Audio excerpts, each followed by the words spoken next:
Et tout. Et tout. Ouais, c'est bon. Mhm.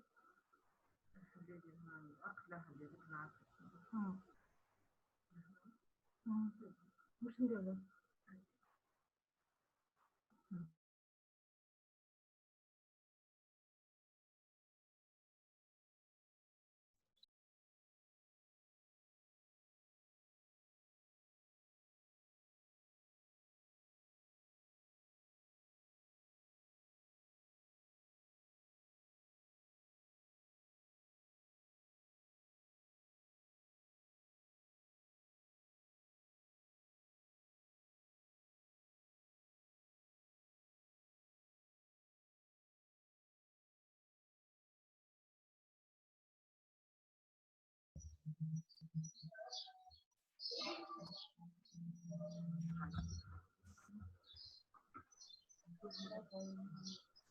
Envoyez-moi un message. Bonjour. Bonjour, envoyez-moi un message. Vous êtes en train de partager votre écran.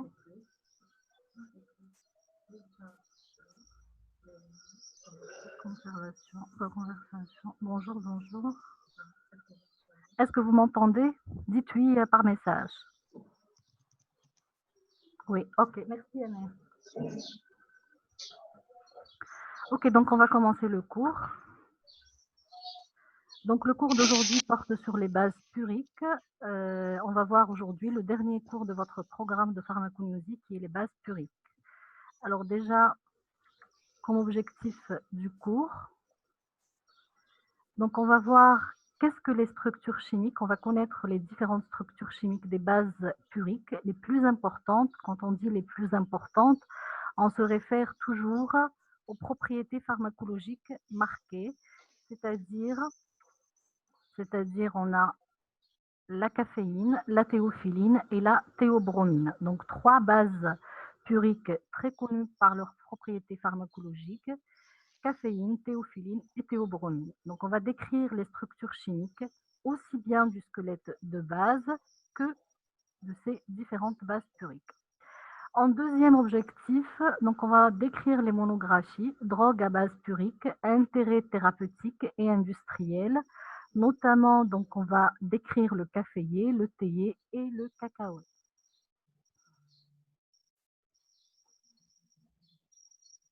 Je vais admettre juste votre candidat, un autre candidat.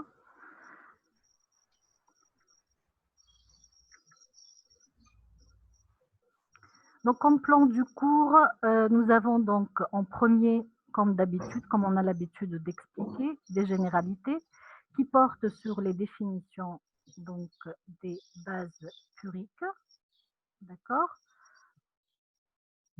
Alors, on va voir également les structures chimiques, état naturel et répartition, les propriétés physico-chimiques, les propriétés pharmacologiques et emploi, et on va décrire les principales drogues que vous avez sur le Polycop qu'on a mis sur la plateforme e-learning, entre autres le caféier, le théier et le cacao.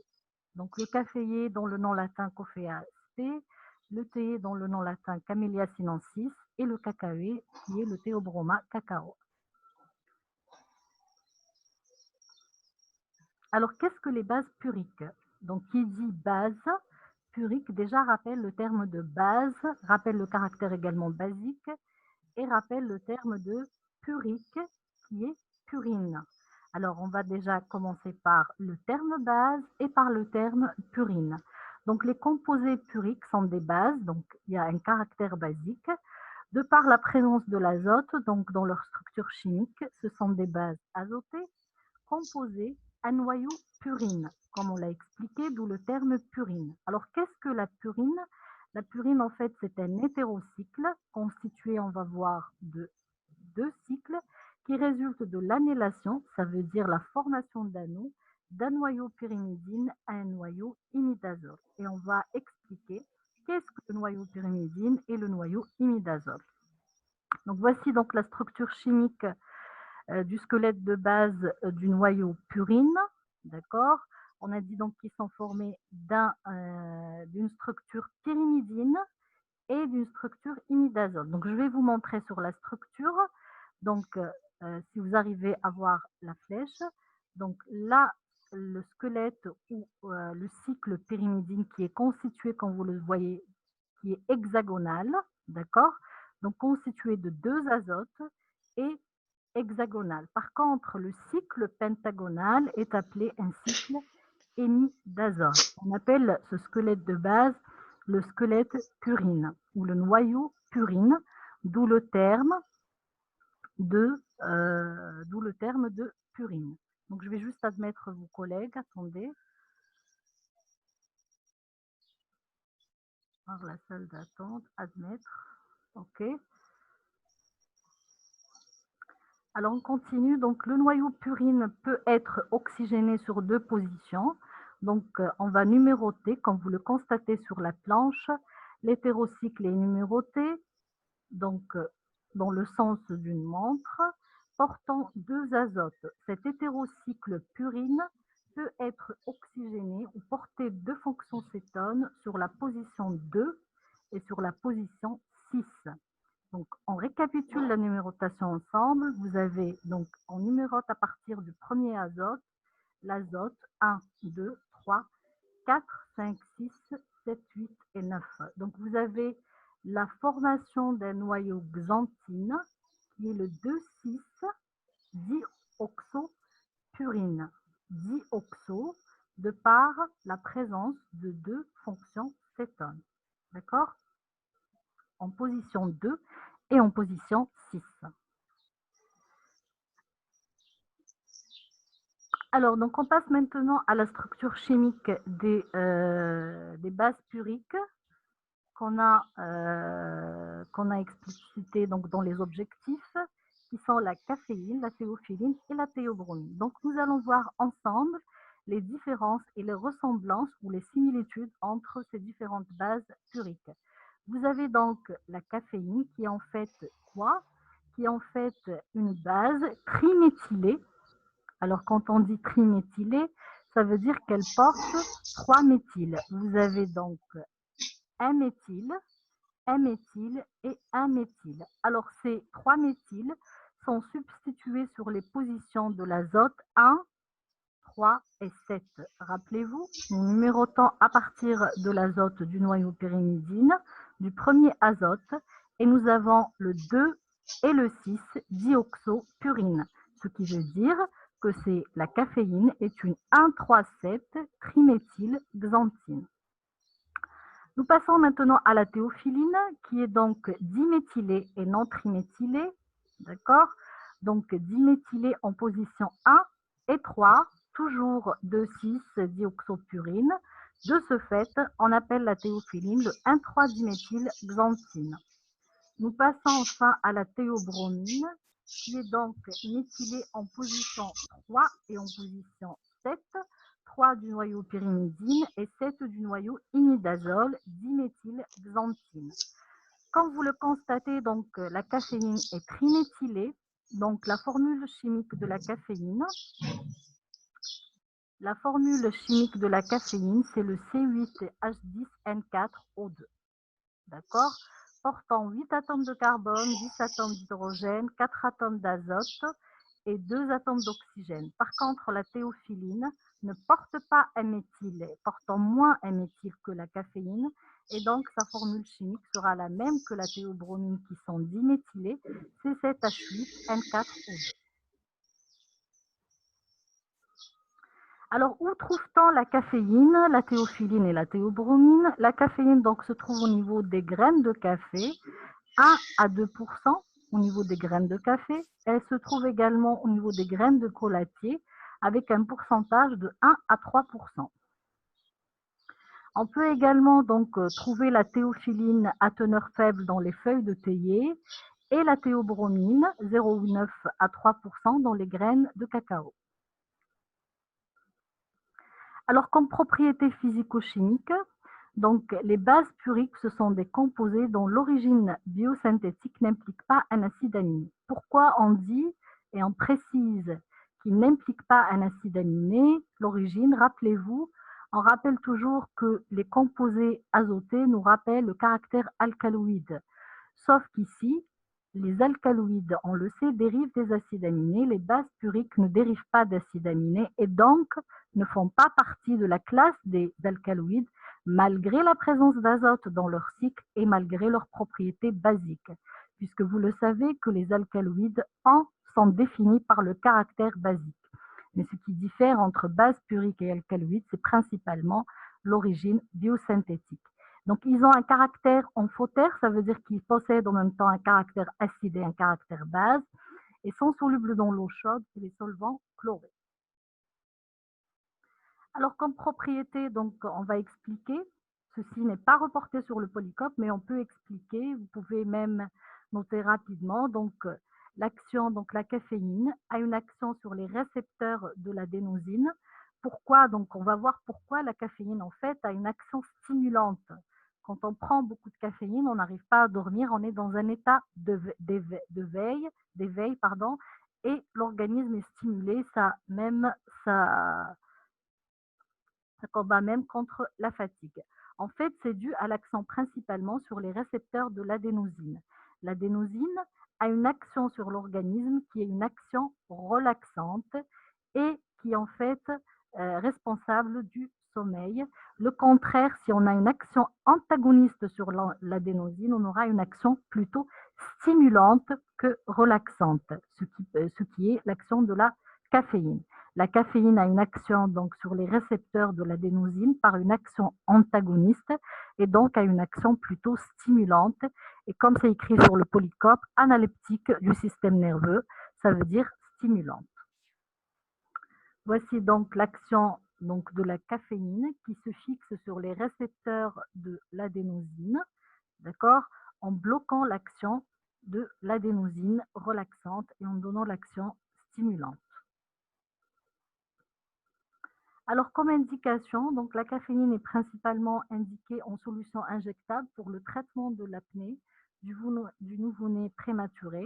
Elle est associée avec différentes substances antalgiques ou antipyrétiques, comme l'acide acétylsalicylique, la codéine, le paracétamol et le dextroproxyphène qui est retiré du marché par l'APSAP depuis 2011.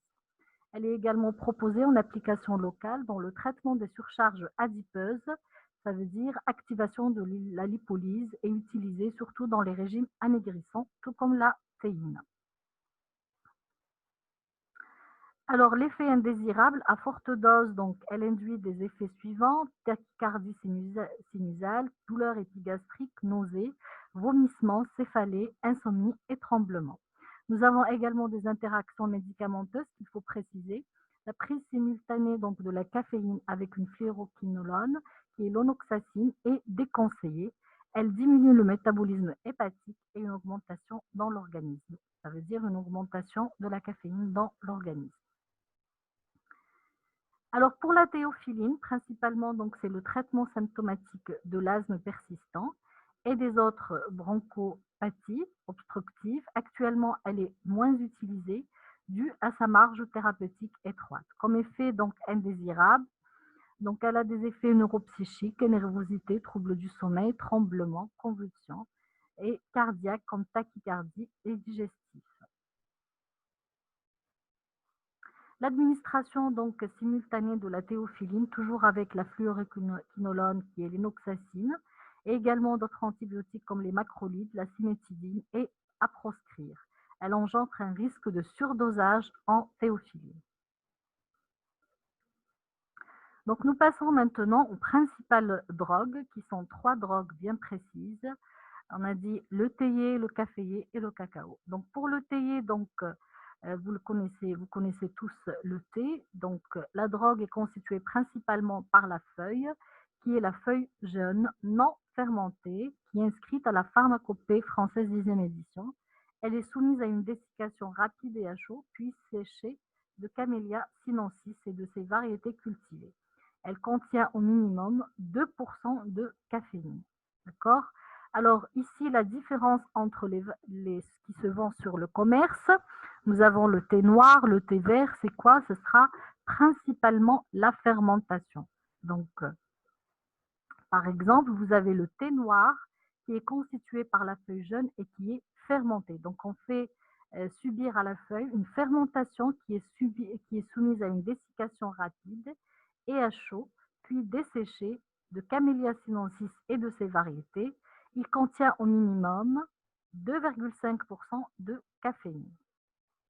Toujours inscrit à la pharmacopée française, 10e édition, n'est pas inscrit à la pharmacopée européenne. Alors, nous avons donc une troisième variété commerciale qu'on connaît, c'est le thé vert.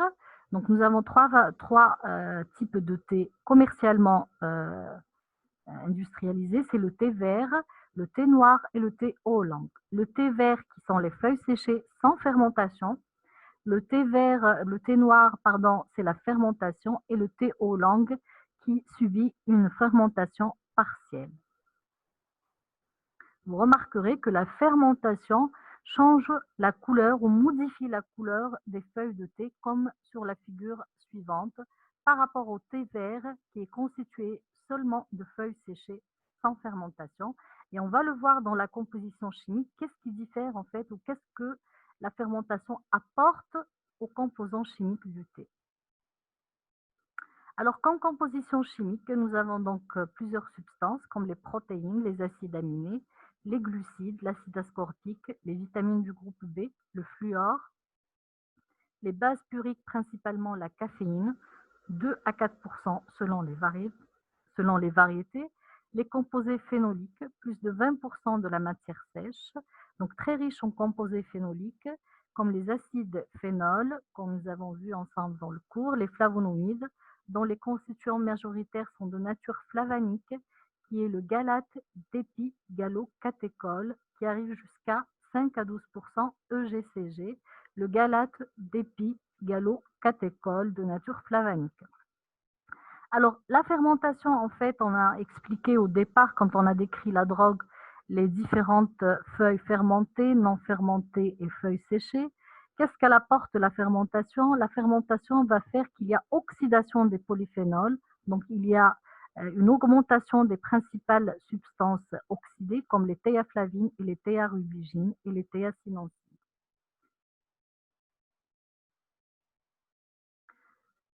Alors, comme propriété thérapeutique, vous avez donc des effets stimulants, tout comme le café.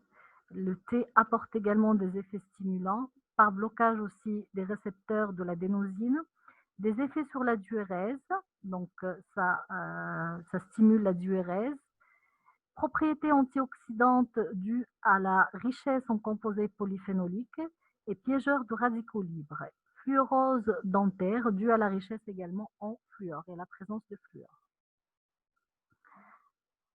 Alors les emplois, donc la feuille est traditionnellement utilisée par voie orale dans le traitement des diarrhées légères, les asthénies, ça veut dire une fatigue fonctionnelle, les adjuvants des régimes amaigrissants. Le thé est très utilisé comme dans les régimes amaigrissants, bien sûr avec un régime alimentaire bien adapté, l'élimination rénale de l'eau et en usage local, la feuille est indiquée comme adjuvant des régimes amaigrissants, notamment dans les produits également cosmétiques. Le traitement également d'appoint adoucissant et antiprurigineux. Alors, vous avez donc la structure chimique de l'EGC qui est l'épigallocathéchol. D'accord? Voici donc l'acide gallique. Rappelez-vous, l'acide gallique estérifié, donc l'épigallocathéchol. On passe au caféier. Le caféier, donc, c'est une plante que vous connaissez tous, qu'on utilise et qu'on consomme tous les jours. La partie utilisée, en fait, c'est le café vert qui est constitué par la graine privée de téguments et séchée de café arabica et de café canephora et leurs variétés. Le café vert contient au minimum 1% de caféine. Quand on dit contient au minimum 1% de caféine, ça veut dire au minimum et plus. Voici donc une figure portant sur le café vert. Alors la drogue est constituée principalement du fruit. Le fruit, on l'appelle une drupe, donc qui est décrite selon cette figure. Donc vous connaissez donc la constitution anatomique d'une drupe, constituée d'un péricarpe, d'un tégument et d'une graine et d'un embryon. D'accord? Le péricarpe est constitué d'un épicarpe, d'un endocarpe et d'un mésocarpe.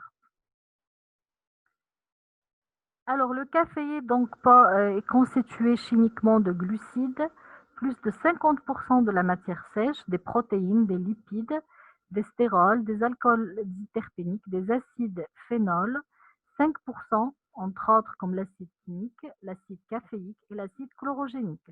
Ces acides, rappelez-vous, on les a expliqués et on les a vus ensemble dans les acides phénols, le cours des phénols simples. La caféine est variable de 0,6 à 2% et au-delà de 3% dans la variété Robusta et certains Canephora.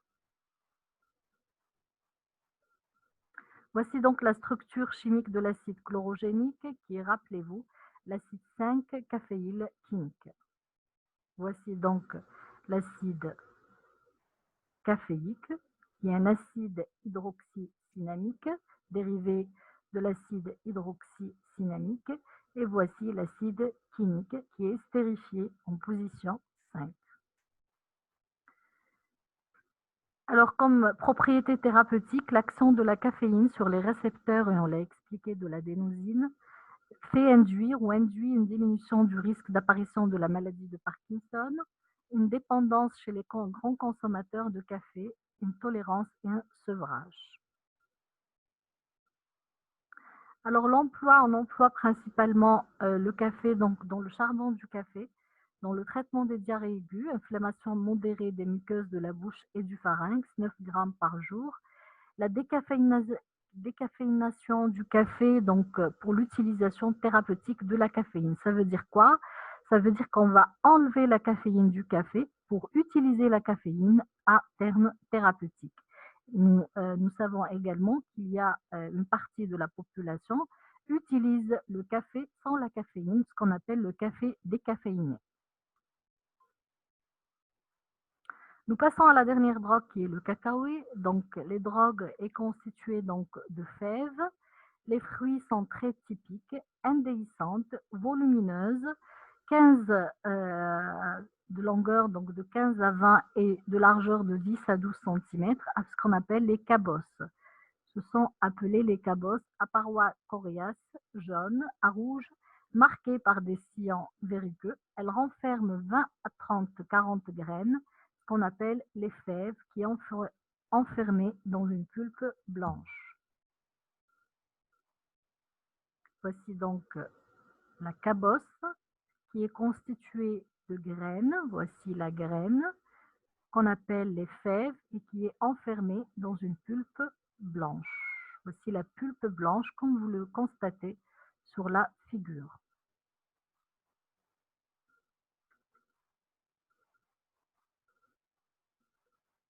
Alors, de quoi est constituée donc les fèves qu'on utilise principalement en industrie pour la fabrication du chocolat? D'accord, elles sont constituées de lipides, de triacylglycérol, c'est des acides gras saturés, entre autres des acides gras AC16, 25 à 29%, de C18 et insaturés de C18A, 33 à 37%. Nous avons également des composés phénoliques, tout comme le café et le thé, entre autres les flavanes 3-ol, comme l'épicatéchol, le catéchol, les glycosides d'épicatéchol, les procyanidol dimères, B1, B2, B5, trimères et oligomères. Bien sûr, nous avons également des bases puriques qui peut arriver de 1 à 3% pour la théobromine et la caféine de 0,05 à 0,3%. La fermentation toujours, nous rappelons que la fermentation des fèves apporte une oxydation des polyphénols et donc une richesse en composés oxydés. Alors, les propriétés thérapeutiques, les polyphénols du cacao sont de puissants antioxydants. In vitro, donc, ils inhibent la lipooxygénase et s'opposent à l'oxydation du LDL. La consommation du chocolat riche en polyphénol augmente la capacité antioxydante. Pourquoi? Donc, dû à la richesse en polyphénol et à la richesse également en composés oxydés, et réduit l'agrégabilité plaquettaire et modifie très peu le bilan lipidique. Ceci, bien sûr, s'applique aux chocolats qui ne sont pas très sucrés. Alors, le cacaoé, donc, usage de la graine comme correcteur de goût. mais on utilise surtout le cacao dans le secteur agroalimentaire, dans la fabrication du chocolat du commerce. Voilà, donc on a vu aujourd'hui donc les différentes bases puriques, les 3 bases, caféine, théophyline, théobromine. Donc le plus important, c'est de connaître leur structure squelette de base et les différences entre les 3 bases puriques.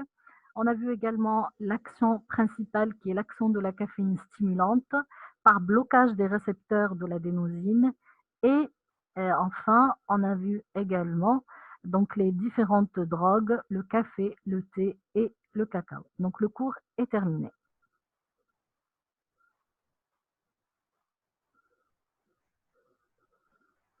Donc si vous avez des questions,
plus conversation. Est-ce que, donc je réponds ici. Ah, par voie orale. Bah, quand je termine,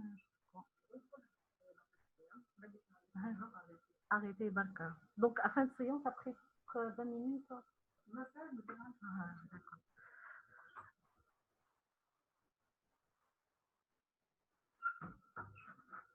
Alors, je vais répondre aux questions. Est-ce que c'est vrai que la caféine contrefait l'absorption du fer?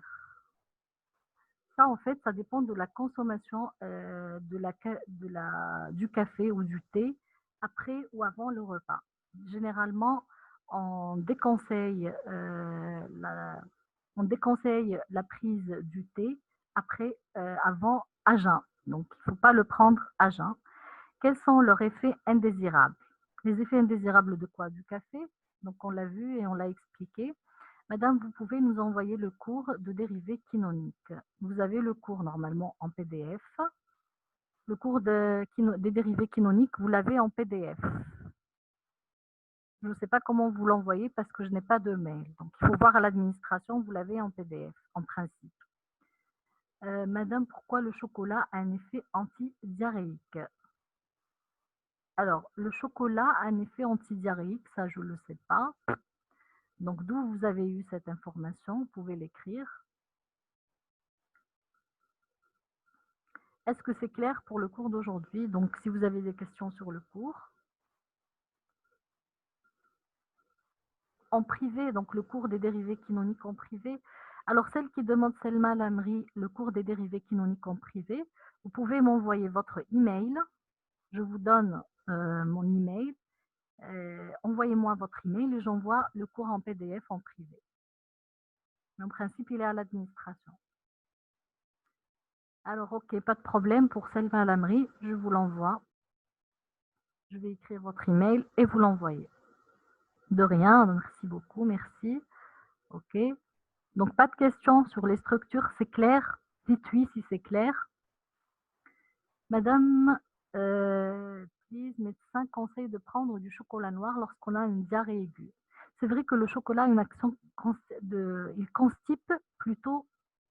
Donc, mais bien sûr, c'est la dose qui fait le poison. Il ne faut pas dépasser une certaine dose. Mais le chocolat noir est très bon. Il est également indiqué dans les régimes amaigrissants, bien sûr, à une proportion bien adaptée. Si on mange toute la tablette, ce n'est pas comme on mange un morceau, d'accord? Vous pouvez reprendre euh, la différence structurale entre les 3 structures. Très bien. Donc, pour Nasrine Abdi, je vais reprendre. Donc, je reviens vers le diaporama et je reprends.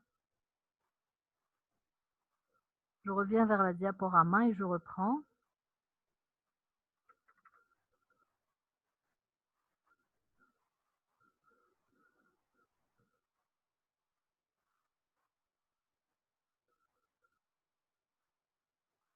Alors, donc la différence entre les trois structures, c'est très simple. Donc, on a vu que, on a expliqué la structure de la purine, en fait, qui est constituée d'un hétérocycle formé de deux noyaux, d'accord, un noyau imidazole et un noyau pyrimidine qui est hexagonal et un noyau imidazole qui est pentagonal. D'accord. Donc, pour les trois types de structures, pour les trois bases purines, donc vous avez un noyau pyrimidine et un noyau imidazole. Pour les trois types de structures, vous avez également 4 atomes d'azote. D'accord? Alors, qu'est-ce qui diffère entre les trois types de structures? Également, pour les trois types de structures, vous avez la présence de 2 cétones, d'accord, comme vous le constatez en position 2 et en position 6. C'est pour cela qu'on appelle cette structure xanthine, qui est la purine 2,6-dioxo. D'accord? Alors, la xanthine est présente dans les trois structures, mais qu'est-ce qui diffère? C'est principalement les substitutions en méthyle. Alors, vous avez donc la caféine qui est triméthylée, comme vous le constatez, donc en position 1, 3 et 7, d'accord? On l'appelle triméthyle 1,3,7 xanthine. Par contre, la théophyline et la théobromine sont diméthylées et la différence se situe surtout au niveau des positions des diméthyles. Alors la première, donc diméthyle en 1 et en 3 pour la théophyline, comme vous le constatez, 1 et 1, 3. Et la deuxième, elle est en position 3 et 7. Pour la théophyline, on l'appelle 1,3-diméthylxanthine. Pour la théobromine, on l'appelle 3,7-diméthylxanthine. Donc la différence est simple. Vous constatez que pour la théophyline, théobromine, il y a absence d'un méthyle qu'on a sur la caféine et qu'on n'a pas pour les deux. C'est pour cela que dans la formule chimique, vous avez le C8H10N4O2 pour la caféine et le C7H8N4O2 pour la théophyline et la théobromine. Différence, position des méthyles. Je pense que c'est clair maintenant.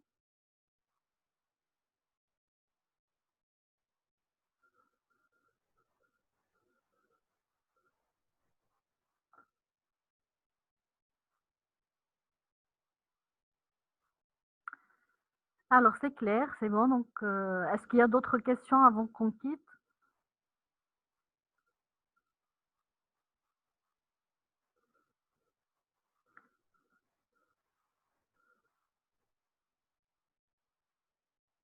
Pas d'autres questions? Ok, donc je note l'email et on va quitter le cours.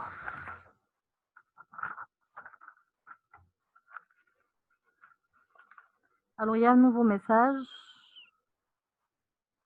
Tout est clair, merci madame. Alors, de rien. Alors, on va noter juste l'email et on vous dit bon courage pour la suite des examens.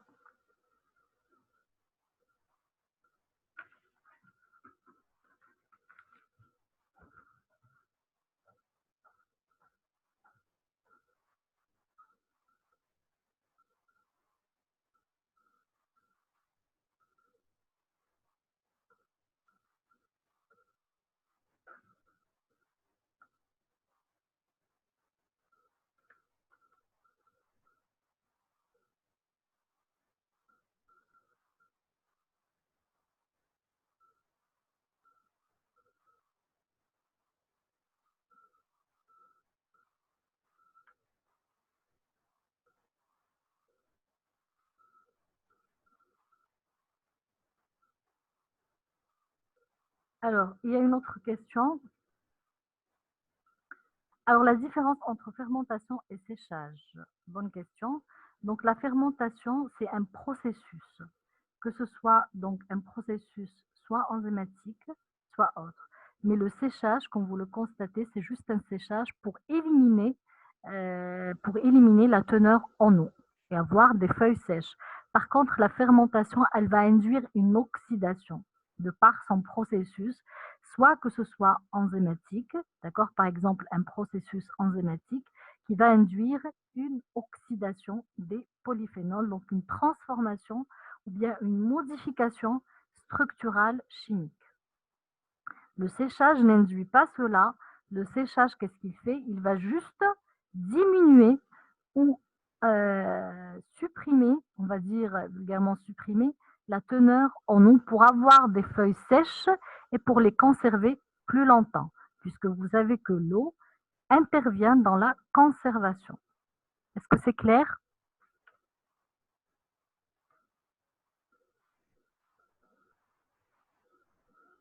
Exactement, c'est le dernier cours en pharmacognosie, donc je clôture avec vous le programme. Ok, de rien. D'autres questions?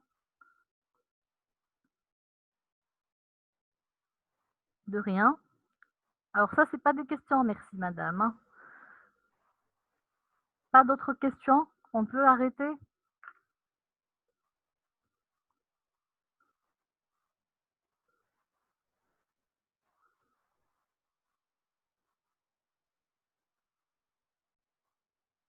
Ok, ok.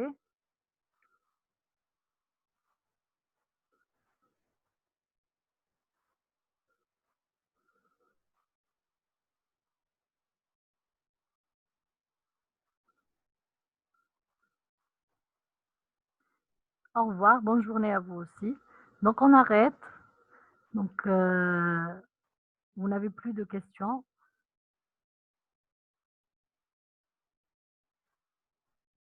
Alors email de qui? Lina Abdelli. L'email, pourquoi l'email? L'email de qui? Mon email à moi? Pourquoi faire? Qu'est-ce que donc je vous donne mon email, il n'y a pas de souci. Donc c'est mlbooz2009 gmail.com.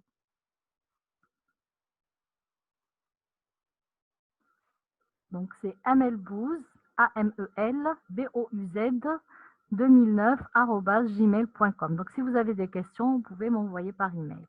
Et vous avez également une chaîne Pharmacogneuse Farm. Vous pouvez vous abonner, d'accord, sur YouTube, où j'ai posté plusieurs vidéos pédagogiques sur la pratique. Donc, si vous avez des questions, vous pouvez poster un commentaire par question et je vous répondrai à travers ma chaîne également. Donc, Pharmacogneuse Farm, Pharmacogn.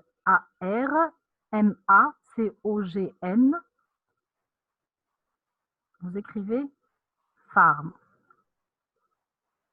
Voilà, donc je vous remercie pour votre présence et je vous souhaite bon courage pour la suite.